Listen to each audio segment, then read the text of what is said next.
Pikeder Beliezer, Parak Chof Aleph. We're holding in the middle of the parak. We've been discussing until now in the parak about Cain and Hevel, that whether they were twins, whether they weren't twins, so they had twin sisters born with them, and that's who they married, etc. Now we're going to get to the most famous story of Cain and the Hevel, about how basically Cain ends up killing Hevel. Okay. So, tell the Brazilian joke, did I? What, the Brazilian joke? Yeah, about Cain and Hevel. Oh, tell me. Okay. Higia Leil Yom Tov Shel Pesach. It says in the Medrash. Higia Leil Yom Tov Shel Pesach. It came the night of the Yom Tov of Pesach. Pashas, it means the night before Erev Pesach. Well, the middle. No, it's talking about the night before Erev Pesach. Amar lahem Adam Levanov. Adam Rishon said to his sons, Belel zeh asidin Yisrael hakiv korbanos psachim. In Parak Chof Aleph, where the words Higia Leil Yom Tov. Next page, maybe? Yeah, next page. Let me see.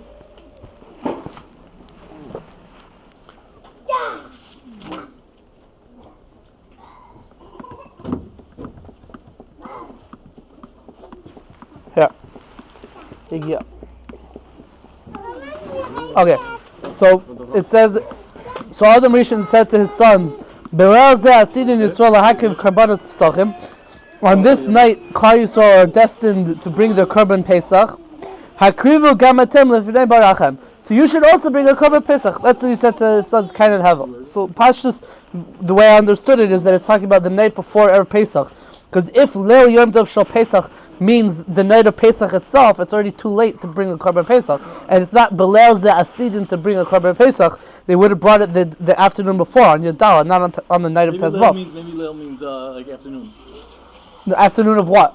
Of Yudal going to Tezvav. Right. So you would have to say that Yom Tov Shel Pesach doesn't mean Tezvav. It means Yudalit.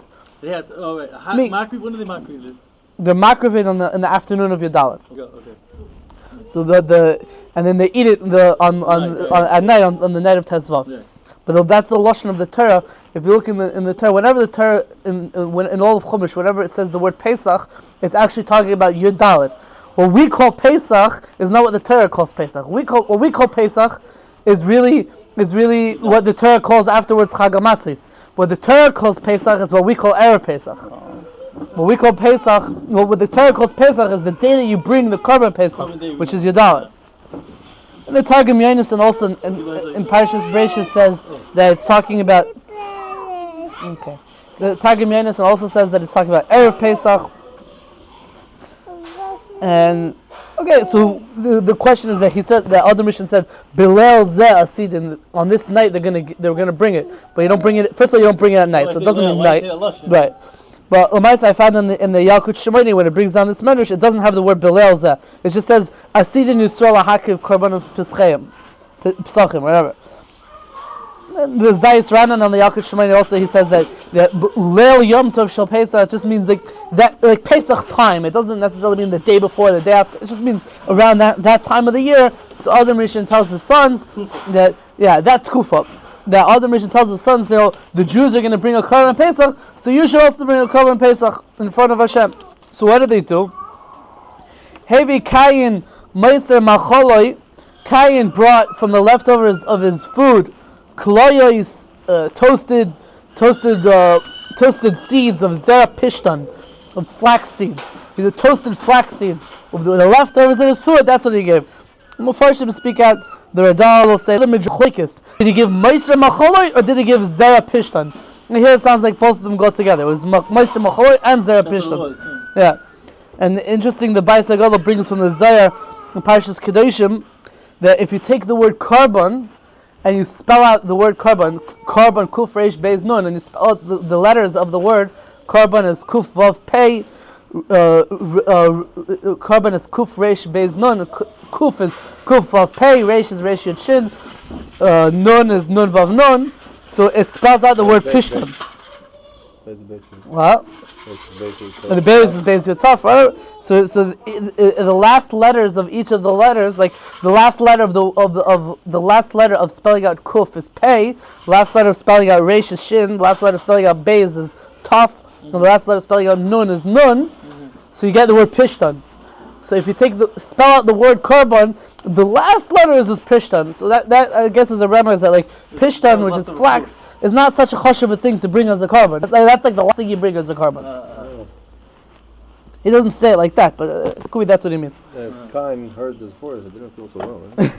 Vehevi Hevel mebechoris tzoynai umechel behen kvosim shlei nigzazu latzemer. And what did Hevel bring? Hevel brought the firstborn of his flock, and from the fat of his kvasim, of his sheep, and his rams, whatever that they were never sheared yet. He never cut their wool. That's what he brought as korban. So what happened? V'nisav minchas Kayin, v'nisritzeis minchas Hevel. Kadosh Baruch Hu looked at the mincha of Kayin, the korban mincha, the present that Kayin brought to Hashem. Hashem looked at it as nisav. It was an abomination. V'nisritzeis minchas Hevel. But Hashem was appeased with the korban that Hevel brought.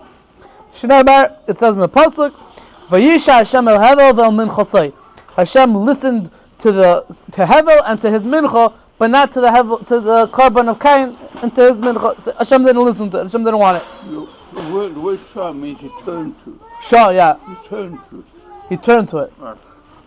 He heeded to it. Mepharshim say that there was a sign that came from Shemayim that says that his korban was accepted. A fire came out or something else, and by Cain's korban it wasn't. Okay. So Rabbi Leo Meir asks a few questions over here. There's some interesting things to think about. Rabbi Leo Meir, he wrote a pirush on Pirkei Ablezer called V'loi Oid Ella. So we sometimes say over some of his ideas. So he asked a question like this. What does the Medrash say? The other mission said to his two sons, Klal Yisrael are going to bring a korban Pesach, so you should bring a korban Pesach. And what about he himself? But he's a hypocrite. He's a hypocrite. He's telling his sons what to do, but he's not doing it himself. Wow. Why didn't other mission do it? Well, maybe he wants his son to be a shliach for him. Okay. Maybe he did it. He said he did it. Could be. We don't find that he did. But what was he telling them? Why was he telling them Dafka to do it? What was he trying to tell them to do? How did you get over this? He went around. I don't know. The second question is, what was Cain thinking? Like, why did he Dafka bring from the leftovers foods, and why Dafka Pishtan? Like, what did he think? What was so bad about his korban badness also? Well, also, what was so bad? You could ask also, what was bad about his korban? We're also so bad at this point. Like, so Rabbi Ezra answers like this. We said earlier in this parak, we said that from Sheis, all of Nis Yachzu Kol Deres HaTzadikim, all the tzadikim are miyuchas to Sheis, the son of Adam Rishon that wasn't born yet, that we're going to speak about in the next parak. And from Cain, who says that? Where's that? This earlier in this parak, in the Medrash. Everyone comes from Sheis? Wow.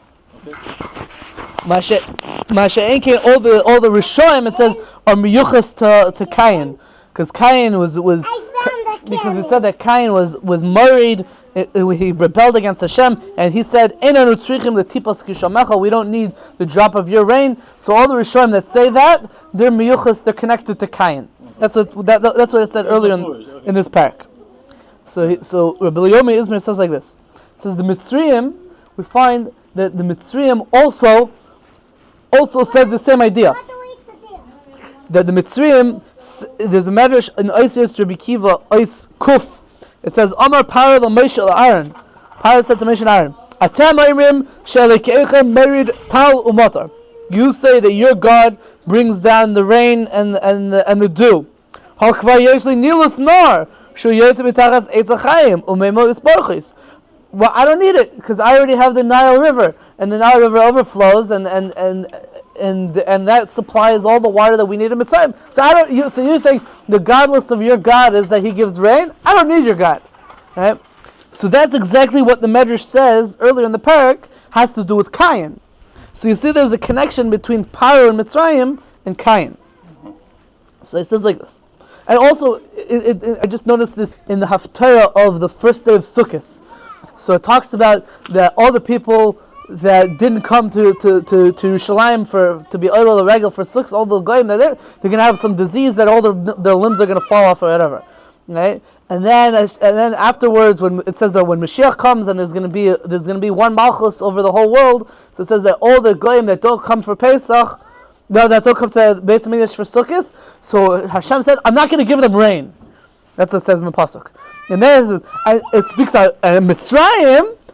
So in Mitzrayim, the lashon in the pasuk is lo alehem, not upon them. And the Machlekes Rashi and the Radak, what that means? Does that mean that they're also going to have this magefa that happened to the people that originally didn't go to El Regel, that their limbs are going to fall off, or does it mean that just the rain is not going to fall on them? That or no, not that the rain. No, sorry. That even though that's what Rashi says. Rashi says that even though Mitzrayim has the Nile River and they don't need rain, but Lo Alehem means that the Nile is not going to overflow for them. So it doesn't mean that the Nile is not going to overflow, or they're going to have that same magefa. That's Machlekes Rashi and Radak. But the Navi Zechariah speaks out that all the goyim that they need rain, so the rain's not going to fall for them. And Mitzrayim that doesn't need rain, so something else, lo alehem, whatever that means exactly. So that's the same thing over here. That Mitzrayim is saying that we don't need Hashem's rain. Okay. So it says. So Rabbi Leah Israel says like this: Adam Rishon, when he told him to bring in karbanos, so he was trying to test out to see, I'm going to tell them over the story of the Sipur Yitzis B'Tzayim and see what happens. Who's gonna take which side? Is Cain going to be sympathetic for the Jews, or is he going to be sympathetic for Pharaoh and Mitzrayim? Right. So when Adam Rishon told over this whole thing to Kayin and Hevel, so what was Cain's reaction? Right. So we said that Cain is kashur to Mitzrayim, because Mitzrayim said we don't want the rain of Hashem. We said that everyone who says we don't want the rain of Hashem is connected to Cain. Mm-hmm. Right. So Cain, when he saw this, when he heard about this story, so he was upset about it. He was upset about the Indian of Yitzis Mitzrayim. Right. So that's why he brought the bad korbanos. So it's like a bizayon. I don't care that the Jews are going. I don't want them to go out of Mitzrayim. So I give him a bad korban. Why was he upset? What? Why was he upset? Because it was against him. Because Cain is Cain is like the proto-Mitzri. Even right, he had Rachmanis on the Mitzrayim, right? It's because of his ideology, not because of Rachmanis. Right, because of his ideology. They're representing his ideas. We don't need rain, we don't need anything. Right. Was Bnei Yisrael said that yes, Elokim water. So I think it's because of ideology. They didn't really care about the. Shalom Aleichem. So, Rashi and Parshas Bereishis by the word Pishon. The word Pishon was one of the 4 rivers that came out. So Rashi says, and the Pishon is the Nilus, that's the Nile River. Why is Pishon called? Why is the Nile River called Pishon? So Rashi says because it's Megalel Pishton. So you see a connection between the Nilus and being Megalel Pishton. So Pishton is like, that's like the national fruit of Mitzrayim. That flax is like their spitz thing. So that's why Cain dafka about Pishton, because he's kashur to Mitzrayim, to Pharaoh. And then he brings, Rabbi Yomi Izmir brings that this is a famous idea that's brought in a lot of the early Mukubalim already. When we talk about the Indian of Gilgulim, so Moshe Rabbeinu is the Gilgul of Hevel. That Rabbeinu Bechaya says that, the Zohar says that. In fact, they say that Moshe is Rosh Tevis Moshe, Sheis, Hevel. So Moshe, Sheis, and Hevel are all of one neshama. That it's all one Gilgul. What? Eliyahu Navi? Could be. I don't know. This is what the Mefarshim say. Hevel was born again. Hevel was born again. Yeah. Rabbi Yomi bring the Arizal that Cain was a Gilgul of the Mitzri that Moshe Rabbeinu killed. That's a show we'll see later on in the parak. Gilgul could go the other way also? You mean you're asking? Does it matter which way in history it works? What's the order in history? I always thought Gilgul was third place. You can't be a Gilgul. You can't be a Gilgul of. When we say Gilgul, it means that they had the same neshama. So if it's the same neshama, it doesn't matter which way. I think so. Yeah. I don't know. Yeah. So we say that Cain has to do with Mitzrayim and Mitzrayim, and then I found mamish the same vart, more or less, in the Sefer Sifsei Kayin al Torah from Mordechai Kayin of Tzfas. I mentioned him a few times. It was one of the Talmidim of the Arizal in Parshas Bereishis. He writes that when Cain heard, he brings the picture of Eliezer basically, and he says that when Cain heard about Mapaltan Shel Parai and the Indian of Yitzchak Mitzrayim, so he brought from the produce of the land as his korban. Why? Because Afar, the dirt, is the same isis. Ha'afar, the dirt, is the same as the isis of Parai. So he wanted to bring the dirt, the pishtan, as a tikkun for Parai. It was on Parai's side. And so why Dafka Pishtan also? Because in the end of Parshas Va'era, we see that the Pishtan was affected by Makas Barad. So he was doing this as like a special tefillah that like the Pishtan should be affected by Makas Barad. That's what Cain was trying to do by bringing this. But Hevel, on the other hand, what did Hevel bring? Hevel brought Mebecharis Sinai, from the firstborn. Why? Because Hevel was doing it, he was happy that Klal Yisrael was going out of Mitzrayim, and when he heard about the Indian Makas Becharis, so he said, I'm going to bring a cover to give a remez to the Indian Makas Becharis, that the Jewish Becharis were saved and the Mitzri Becharis were killed, so that's why he brought Dafka Mebecharis Sinai. But the Korban Pesach is a sheep. What? The Korban Pesach itself. The Korban Pesach also is a sheep, yeah. Right, let's go weiter. Rabbi Shua ben Korcha Omer. Rabbi Shua ben Korcha says, Omar Kadosh Baruch Hu al Yisarvu minchas Kayin Hevel olam. This that Cain brought and this that Hevel brought, the types of korbanos that they brought, should never be mixed. Meaning the let's say the wool from the sheep of Hevel and the flax from the flax seeds of Cain should never be mixed. Shema chas v'shalom yisarvu be'ereg beged, because maybe chas v'shalom they're going to be mixed together in the weaving of a clothing. Shenaba says the pasuk le'silba Shaatnez v'gomer. You shouldn't wear Shaatnez. So that's the source of the Indian of Shaatnez. Kedu, the Rambam in Mar Nevuchim says that the Indian of Shaatnez is that the Ovdei Avodah Zarah, they used to dafka wear Shaatnez. So the Torah is coming lafuke the Ovdei Avodah Zarah. They dafka wear Shaatnez, so we dafka don't wear Shaatnez. But here it's saying a different Indian, that we don't want to mix together the korban of Cain and the korban of Hevel. Says the Medrash, Afilihi merukaves lo ya'aleh alecha. Even if it's merukaves, we'll explain what that means in a moment. There's different gersois. You shouldn't put it upon you. It says in the pasuk, "Uveged klayim Shaatnez lo ya'aleh alecha." And a beged klayim, a beged of mixture, a clothing of mixture, Shaatnez lo ya'aleh alecha, shouldn't be put upon you. So what does it mean, merukaves?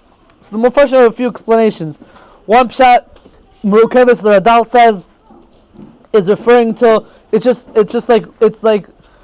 riding on you. You're not wearing it; it's sort of riding on you. Like these guys, they wear their jacket, but they don't put their hands in the sleeves, so it's just like hanging on their shoulder. Like a carrier.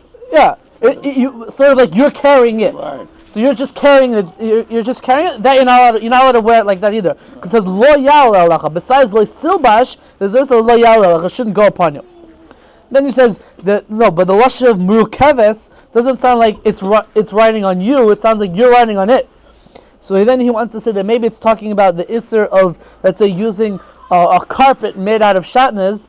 So the Gemara says in Maseches Beya that it's also to have like a carpet or a mattress made out of Shaatnez. Mebanon, because even though it's not going on you, you're going on it. But maybe one of the strings or something is gonna curl up and go on top of you, and then it'll be over the isser of lo ya'aleh alecha. So therefore, you're not allowed to go on top of it. So could be. So he says that maybe that's what the Medrash is talking about over here. Then he brings another girsa, instead of merukaves with a chaf, it's merukaves with a kuf, meaning like spoiled. That's coming to tell you that even if you have something that's like mamish spoiled, like a beged that let's say has like mold on it or something like that, it still has the isser of Shaatnez. You're not allowed to wear it. And then first, there's very interesting halachic discussion about this in the Shalos Teshuvos Halachas Ketanas Chelik Beis Siman Lamed Daled, where he discusses like that they used to make paper out of like moldy or like old flax. So it's like could you like tie that to something that's made out of wool? So he wants to say that according to the Medrash over here that it's asur. To bring an explanation of why is it so bad to mix the two korbans? No, it doesn't. It doesn't really talk about that. I know. We can imagine. Try to to explain why it's not so good. Not sure exactly. The two midas and whatever, but we don't know. Then In a filthy way. the Radal brings another gerse at the end of the shtickle. The Radal says instead of murukeves, it's murukemes, embroidered. And says that even if it's embroidered, you're not allowed to wear it. But he says v'gam ze einay nochin klal. He says that's not the right gerse of the klal. That's what the Radal says. Well, the Meister of Chaim Kanevsky, I guess, is chaylik on the Radal, and he says no, that's the ikar gerse in the Medrash over here. Chaim Kanevsky in Derech Emunah in Hilchos Klayim, Perek Yud Halacha Beis. In the Bir Halacha Dibur Maschel Levadim, he says no, the ikar gerse is murukemes, even if it's embroidered. Meaning, let's say you have a beged that's made out of, let's say, flax or something, right? It's made out of linen, and then you embroider on it in cotton, or maybe or vice versa. You embroider like a words or a name or something like that. So even though you're not getting hana from the name or the words that's written on it, the letters, still you're not allowed to wear it because the Lemaisa has Shaatnez on it. That's the biggest chiddush. What? That's the biggest chiddush. That's the biggest chiddush? I'm asking. That's why. I don't know.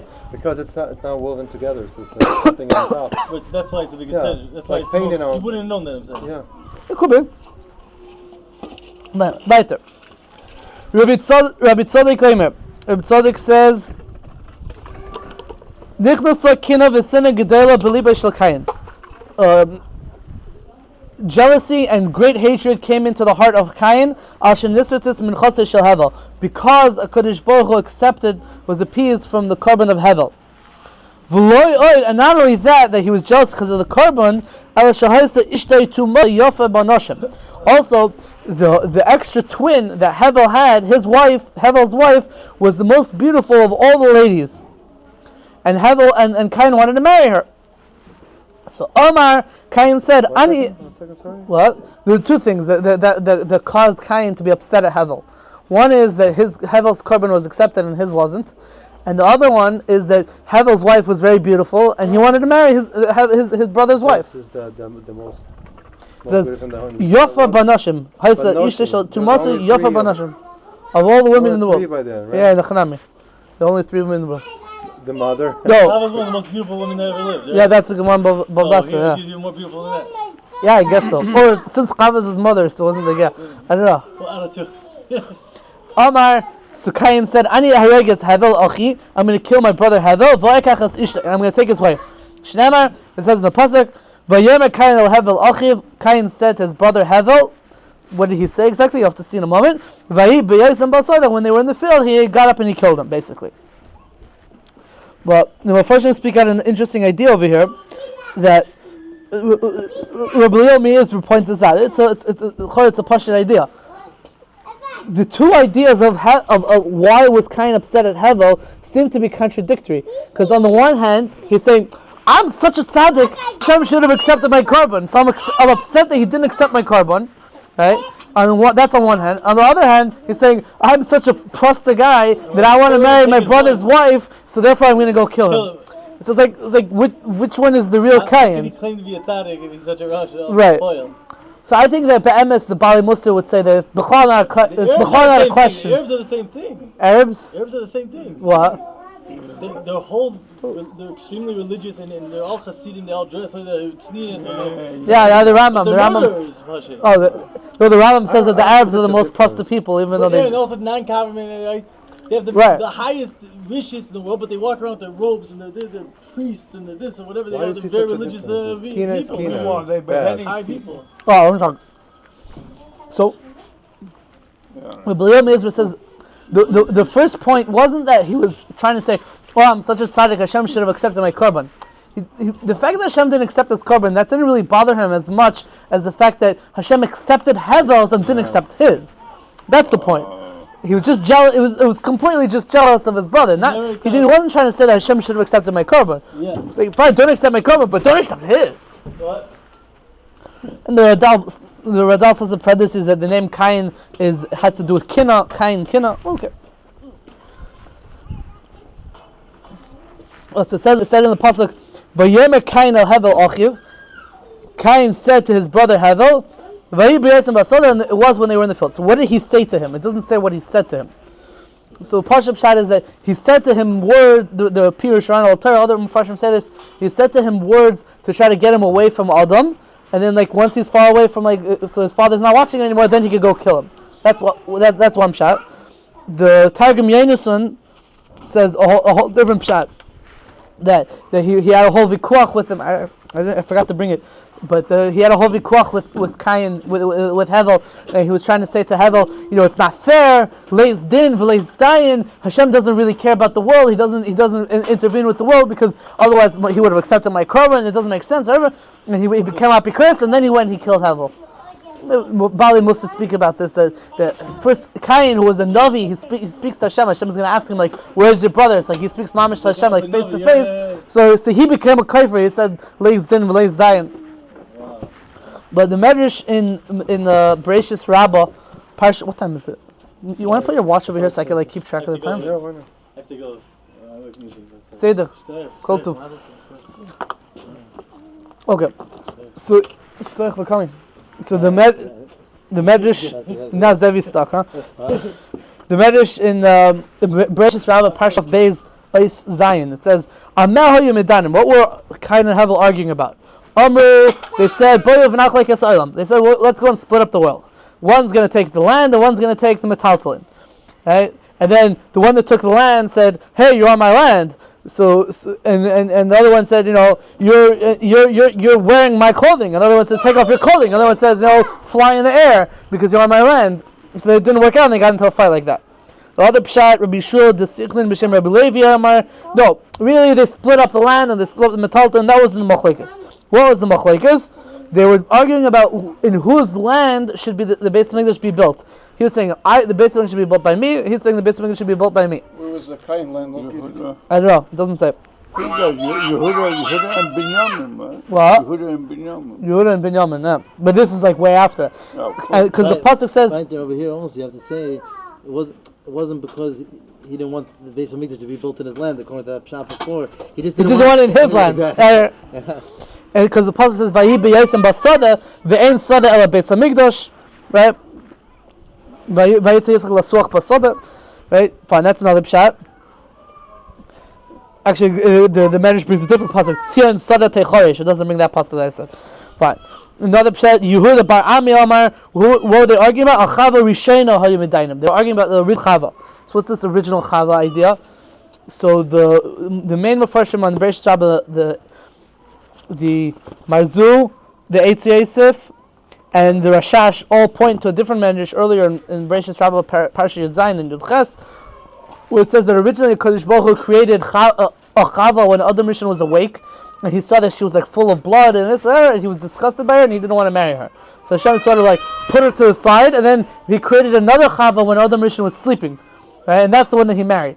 So what happened to the first one? So that was this machlek. So the Medrash is saying that was the machlekes Cain and Hevel. What happened to the first? Who gets to marry the first one? And then Rabbi Abel says no. Chava Rishena chozer la'afora. No, the first Chava she went back. She was the other pshat in Chava Rishena was the Matnas Kuna says that after the original Chava ate from the Eitz Hadas, so Hashem took her away from Adam and said, "No, you're not allowed to be married to him anymore." As an einish, and he created a new Chava, and that's the one that Adam Rishon married. And that Chava that ate from the Eitz Hadas, she wasn't married to Adam Rishon. Right? So then the machlekes is who gets to marry her. Okay, but then the Medrash says no. Chava Rishon chosra la'afar. Abel says that the original Chava went back to dust. She got killed afterwards or whatever. So what was the machlekes between Cain and Hevel? There was an extra twin with Hevel, and each one was saying, "I should get to marry." Our Medrash doesn't say extra twin; it just says a twin of Hevel. But here it says an extra twin. So Hevel married one of his twins, Cain married his twin, and there was an extra twin. The shadow is, who does that extra girl go to? Does it go to Cain or does it go to Hevel? Ze'amar ani neidlash ani b'chor. So Cain said, "I should marry her because I'm a b'chor." Hevel's a prostitute also. Yeah. Cain is saying. So all the time that he was fighting. No. Maybe Hevel's a good taina, but maybe what Rabbi Bates is going to say that Hevel is really the bukhar. But Cain is saying that I get her because I'm the bukhar. I was born first. V'ze'amar, and Hevel says, "No, anina itla. I should marry her. Shenel de'imi, because she was born with me, so I get to marry her. Because the Indian is that you marry your twin sister, right? So he's the bukhar. So we said last week, Rabbi Bates tained last week that maybe when you have two, if you learn that Cain and Hevel were twins, then when you talk about twins, it could be that the second one born is really the bukhar because he was the first one to go in, like Rashi says by Yaakov and Esau. So it could be first tipa, that grad that the Netziv says the grad didn't say it, and yeah. Says he didn't say. You know that girl? No, I'm just asking. It sounds interesting. Was it the Netziv? I think the Idea. Netziv says that he didn't say it. That he says something, then he says they didn't say it. No, they bring down B'Shem the Gra in Parshas Kiseitze that the Gra has like a whole vort that Bechor is not totally in the order of when you're born, but it's totally in the order of when you're conceived. So if you were conceived before you were a brother, let's say you have two wives, right? So one wife conceives first, and then the other wife conceives, and then the one that conceives second gives birth first, and then the one that conceives first gives birth second. So who's the Bechor? So the Gra is like a whole vort in the pasuk of Kisen Ali Shtei Noshim, that the one who's conceived first is really the Bechor. How do you know that? Yeah, that's another question. How do you know that? The Netziv afterwards said that God never said it. So it's a famous word that they bring from the Gra. The Netziv says in Hamak Tov over there, I think it says that the Gra didn't say it. Because it's connected the Pashas of the Gemara that it's totally in. We may know. Yeah. So who's the one that brought it down? What? Who's the one that brought it down? It's brought down in all the Likut Sram that bring from the Gra, like Pidin and Mishulchan Gra and Kol Eliyahu, these type of things. We don't know. They know. Fine. We don't know. Okay, so it says Vahipa Yosem Basada. They were in the Sada. Ve'en Sada Isha. Sada means Isha Shenimshla Kasada, because a woman is comparable to a field. Shnema says the pasuk Ki ha'adam eitz sada. This has to do sort of what we talked about in the beginning of the parak, that we said that Adam is nimshal ke'etz. So a woman is like a field. So it says B'yes and Basada. They were discussing about the Sada. What was the Sada? The Sada is that twin of Hevel. We find this also in a few other places in Chazal. By Asa, in at least two places we find Chazal tell us that Sada is referring to Isha, Pashtus. It says by Esav, that Esav was Ish Sada, and Chazal tell us that he was mafker himself to be Lihibaral like an Isha. So where do you see that in the words Sada? So that's a Medrash Rabbah. Esav. Parsha Samach Gimel Siman Tes. And also another Medrash by Esav, it says Vayava Esav Minasada. So in Bereshis Rabbah Parsha Chav Beis, it says that Esav was Baal Nara Mirasa. On that pasuk, Vayava Esav Minasada. Okay. Born what? Nara Mirasa, betrothed lad, right. Lattice. Whatever. A girl. Yeah. That a girl who was like about to get married. Yeah. The second one's a much better right. Now the first one just means he was mafkir himself. Yeah. But okay, I hear. But definitely he was doing that all the time. Esav? Yeah, he was a sick man. Right. That's why his occupation was. Lokach Evan. So what did Cain do? Lokach Evan. He took a rock. V'tiba b'mitzcha shel Hevel v'harogay, and he was teveya it into the forehead of Hevel, and he killed him. Why is killer? One second. Tibba is like the word tibba is very hard to translate, so I didn't translate it properly. Let's say he sunk it into the head of Hevel. The word tava is a very interesting word. In Chazal, it means either tava to sink or to drown, or it means also to mint, like to stamp. And then in the time of the Rishonim, they took the word tava to mean nature. Right.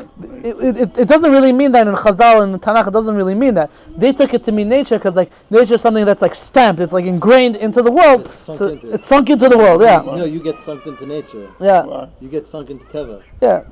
And Moshe Shapiro has like a whole word that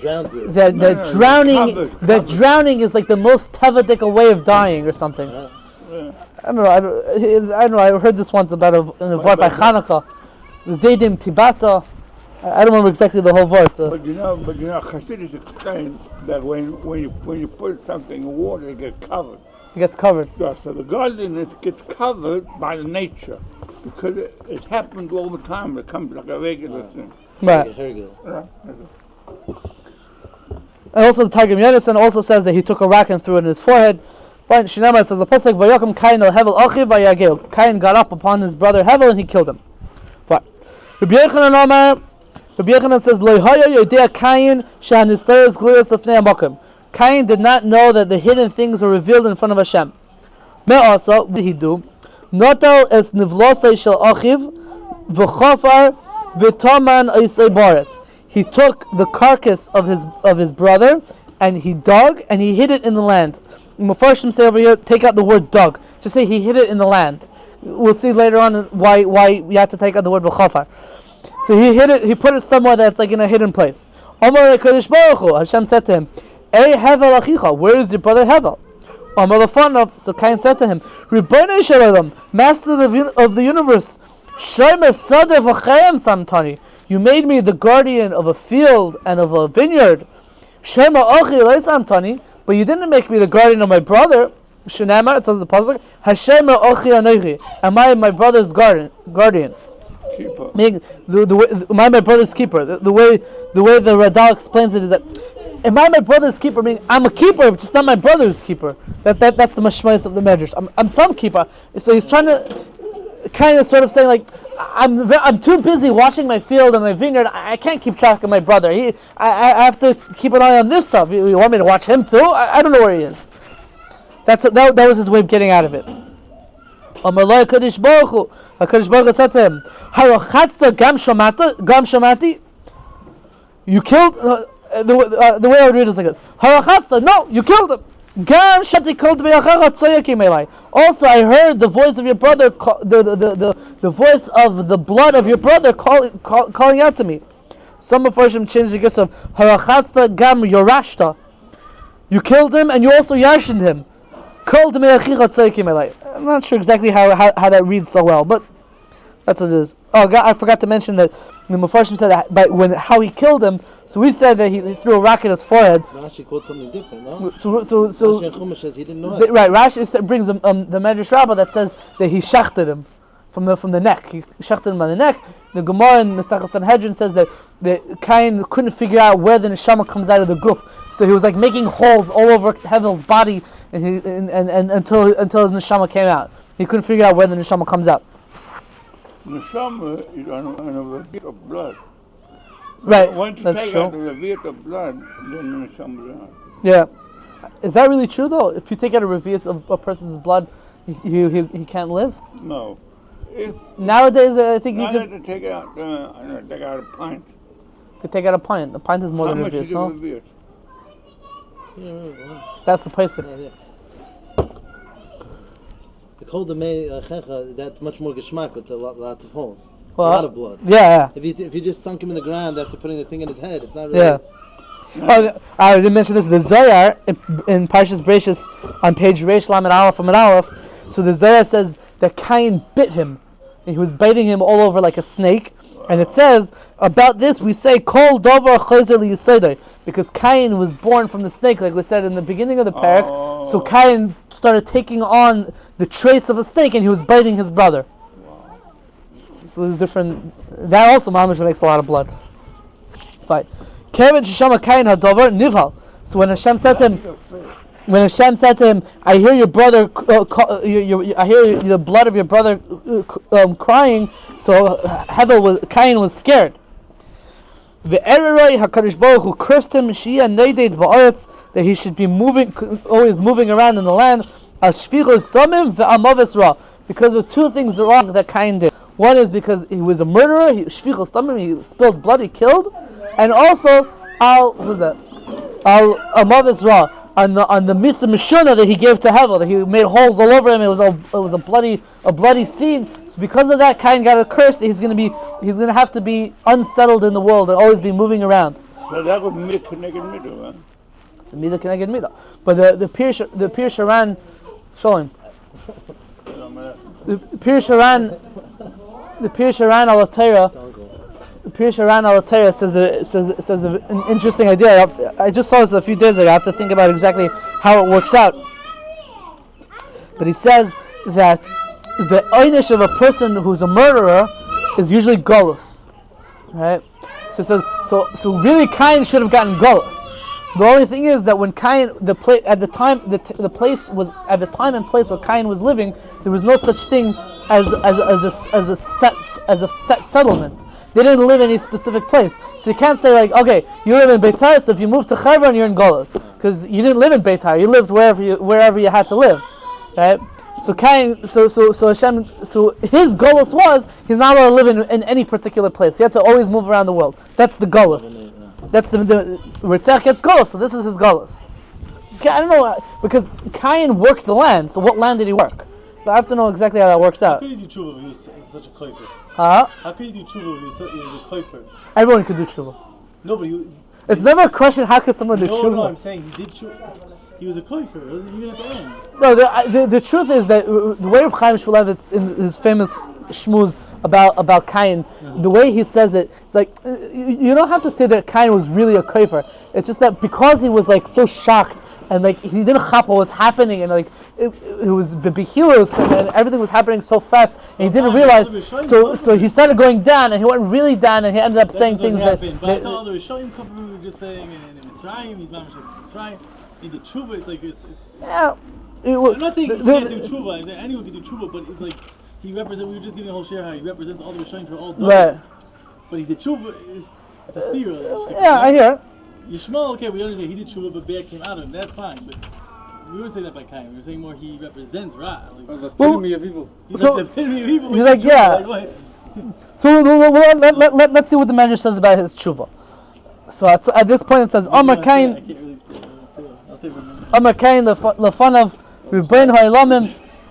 Cain said in front of Kadosh Baruch Hu, Master of the universes, Gadol Avoini min soy she'en be'kapara. My avera is so great I can't bear it that there's no kapara for it. That's what he said. Those are the words he said.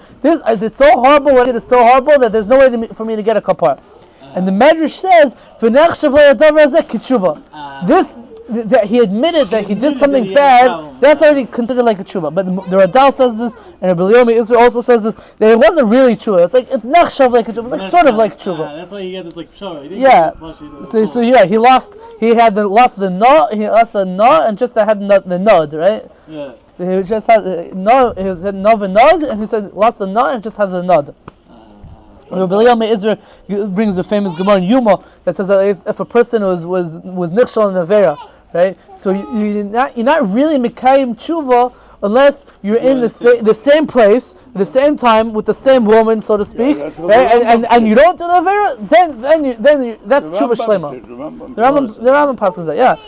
But that's true on the one hand. On the other hand, the mabit in Shari Tshuva, and basically Kim in Shari Tshuva, Perik Yud Beis, I think it is, says that even part of Tshuva is also called Tshuva. It's just a vidui without charata, or charata without vidui, or this or that, whatever. Each part itself is the Mabit says that Tshuva is, the mitzvah of Tshuva is not like the mitzvah of tzitzis. Tzitzis, if you have 3 corners, you're not mekayim mitzvah. You have 4 corners, you're mekayim mitzvah. Tshuva has all kinds of different parts, but each part is already a kiyum of the. So he did something. He could be the biggest Rosh Hashanah, but he still did So he has some sort of something. That can answer my question also. Okay. V'loi oid. Okay, so one thing he said that my avera was so bad that I can't bear it. V'loi oid. Furthermore, Elayamed achad ba'aretz v'yazke shimcha gadol v'yargeni. Now Cain is saying to Hashem, I'm scared. What's going to happen? Somebody in the land is going to get up and he's going to say the Shem Hashem, Yazke Shimcha Gadol, and he's going to kill me with it, right? So what am I going to do? By the way, the Mefarshim say that this here is Mamish Mefurish, that Cain was a Gilgal, not Mamish Mefurish, but it points to the idea that Cain was a Gilgal of that Mitzri that Moshe Rabbeinu killed. Because how did Moshe Rabbeinu kill that Mitzri? I think we spoke about this in Perek Memches. That Moshe Rabbeinu said to him the Shem Mefurish, and the guy got killed. So Cain is worried that that's going to happen to him. And yeah, that did happen to him, just like generations later. Right? So Rabbi Israel says this, and also the Radal says this. The expression in Rashi is na v'na. Moshe na v'na. Yeah, it says Vayifen Koy V'choy is the lashon of the pasuk. Rashi says na v'nad. I don't remember. So that means he was looking to see whether anything good would come out. Right. So what did Hashem do? Hashem took one letter from the 22 letters of the Torah, the Kosav al Zroya shel Cain shelo yeharg, and he wrote that letter on the forearm of Cain, so that Cain won't get killed. Shnema, it says in the pasuk, Vayasam Hashem leCain ois. Hashem gave for Cain ois that this letter or whatever, this will be a simon that I'm protecting you. It doesn't say what the letter is. Rather in Targum Yonasan, here it says one of the 22 letters of the Aleph base. In Targum Yonasan it says one of the letters of the Shem Hashem. It doesn't say which letter it is. And in Targum Yonasan it also says that it was written on his forehead, not on his arm. The Radal says that whether you're going to learn like the Pirkei de Belezer or like the Targum Innocent, it's for sure in the Makkah with Tefillin. Just the Shabbos, was it the Tefillin Shal Reish or the Tefillin Shal Yad? And then he wants to say that somehow it's this machlokes of where it was is totally on, is it from the Aleph Beis or from the Shem Hashem? But I didn't exactly understand how he said it. But the interesting question is, what letter was it? Yeah. What letter did Hashem give Cain as the ice?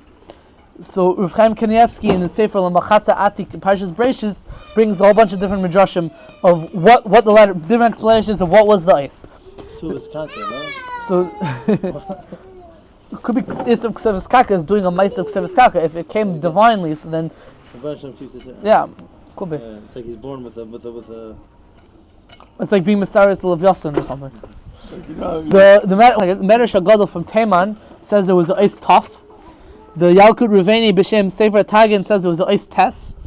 Meishav Zakanim says it was a yud, and the Tikkunei Zohar says it was a vav.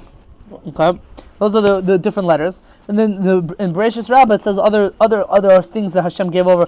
His Riach Shemesh, that the sun would protect him by shining at people, or he had a special tsaras that made people stay away from him, or Shechin that made people stay away from him. What the tshuva Torah for him? Yeah, that Hashem protects him. Yeah, he gave him even though it was like a little bit of tshuva. Yeah. Kol shein if a person does real tshuva. A Kalev, the Medrash says that Hashem gave him a dog that would like chase off people, or that he grew a horn. Cain grew a horn, maybe. Karen his smiach like a different pshatim. Yeah, what were you gonna say? say that. What were we talking about?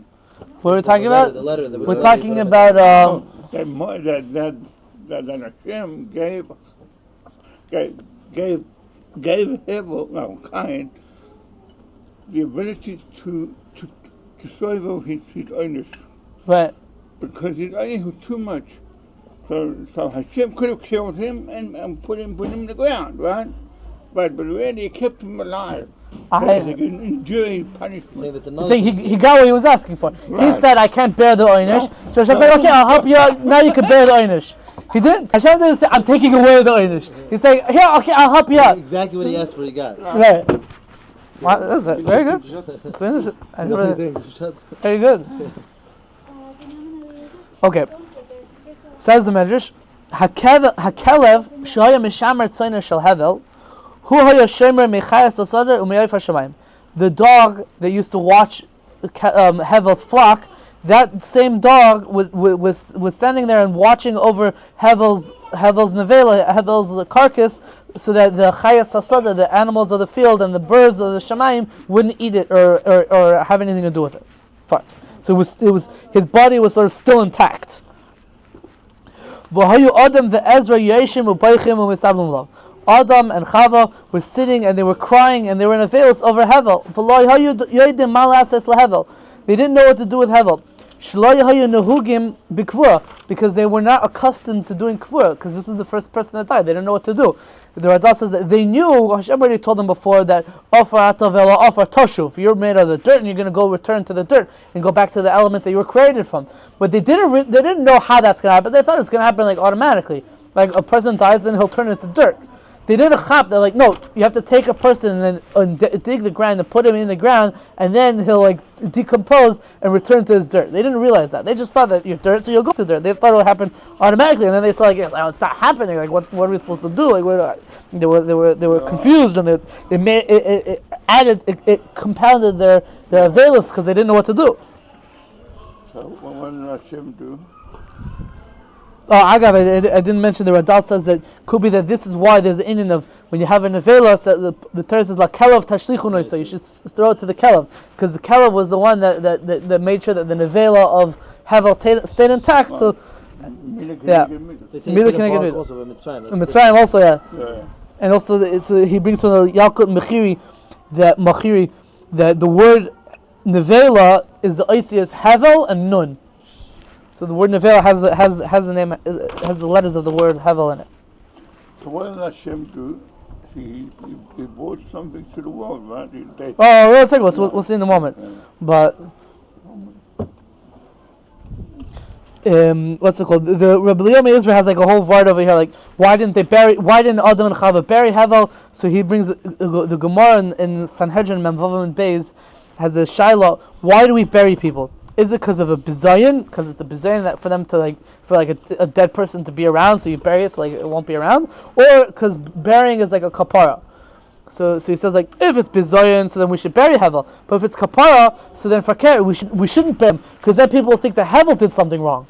Which granted the Mekubalim say that Hevel did do something wrong, that when he brought his carbon and the Shechina came down to accept his carbon, so apparently the Mekubalim say that Hevel looked at the Shechina in a way that he wasn't supposed to look at it, like sort of like Nadav and Avihu, they compared to Nadav and Avihu, so that's why he was really Chayiv Misa, and that's why he got killed. That was his Einish. Wow. But Pashas, Hevel didn't do anything wrong. So they're saying maybe we shouldn't bury him so that people won't think he did something wrong. Right. And then they said, okay, fine. Well, we're going to bury him because of the next thing.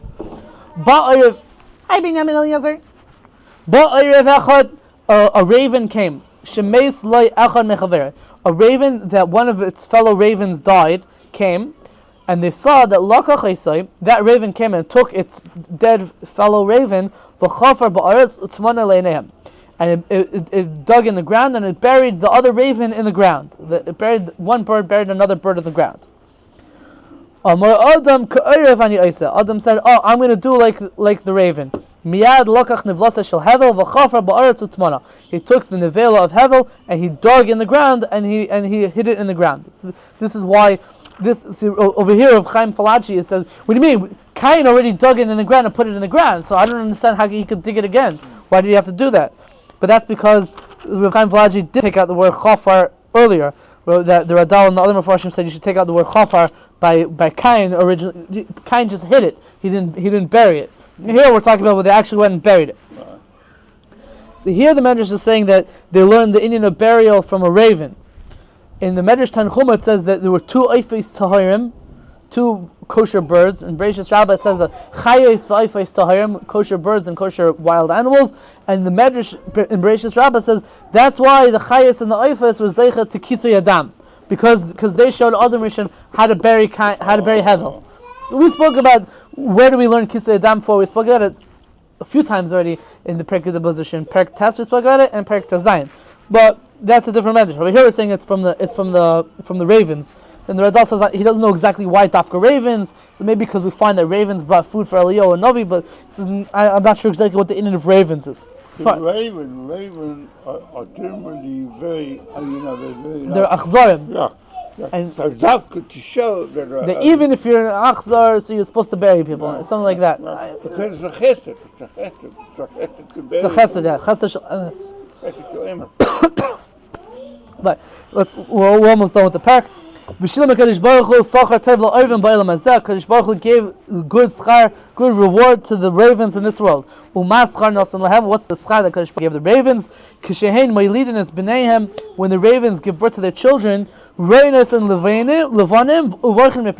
ravens see their children, the baby ravens being hatched from the egg, and they run away from them because they're white. And they think that the kids of the raven, their kids are kids of a nachash. The Zayis Ranan the Yalkut says that a baby bird, a baby raven looks like a snake because it's like white, it didn't become black yet or whatever. The Radal says that sometimes also you would find there's a Gemara in Chulin that says that the egg of a snake and the egg of a bird are sometimes very similar. And sometimes the snakes would come and dafka lay their eggs in the bird, what's it called, the bird nest. Wow. So it says that's why they would get mixed up. But the point is that the mommy raven would run away when it sees its kids being born, right, and leave the baby to fend for itself, right? But Kaddish Baruch would make it that these baby ravens, they can't fly yet, wherever they would have their food below chisar without any lack. How? I don't know. It doesn't say. Not only that,